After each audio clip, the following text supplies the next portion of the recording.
За сайн байцгаана уу та бүхэнд энэ өдрийн мэндийг хүргэе. Ингээд эрүүл харилцаатай гэр бүл, эрүүл бус харилцаатай гэр бүлийг хэрхэн яаж мэдэх вэ гэхээр гэр бүлийн гишүүд нь ямар харилцаа бий болгож байгаагаас хамааруулаад мэдж болдог байна.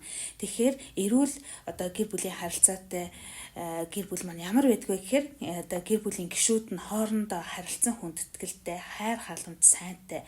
За мэдээж хувь хүний хөгжил, төлөвшил, мөн чанар, төлөвшил нь хэвийн. За мөн гэр бүлийнхээ өмнө хүлээсэн үүрэг хариуцлага хамтдаа өөрлөцдөг. Цаашлаад нийгмийн өмнө хүлээсэн үүргээ биелүүлдэг байна.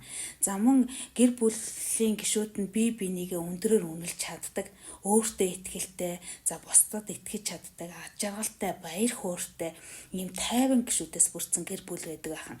За мөн гэр бүл болгонд энэ тодорхой хэмжээний нэг бичгтэйгүүд дүрм журам үйлчилдэг тийм ээ. Тэгвэл тэр дүрм журам нь бол яадаг вэ гэхээр гэр бүлийнхээ гишүүдлүү чиглэсэн мэдээж шаардлагатай тохиромжтой үе гарвал тэрийг өөрчилж болдог ийм уян хатан байдаг байна. За хамгийн гол нь бол гэр бүлийн гишүүд хоорондынх нь харилцан ойлголцтой.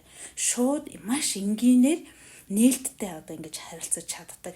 Ямар нэгэн айдас төгшүүр бол тэр гэр бүлийн гишүүдийн хүндэн ч мэдрэгдэхгүй ийм нээлттэй ийм харилцаатай байдаг байна.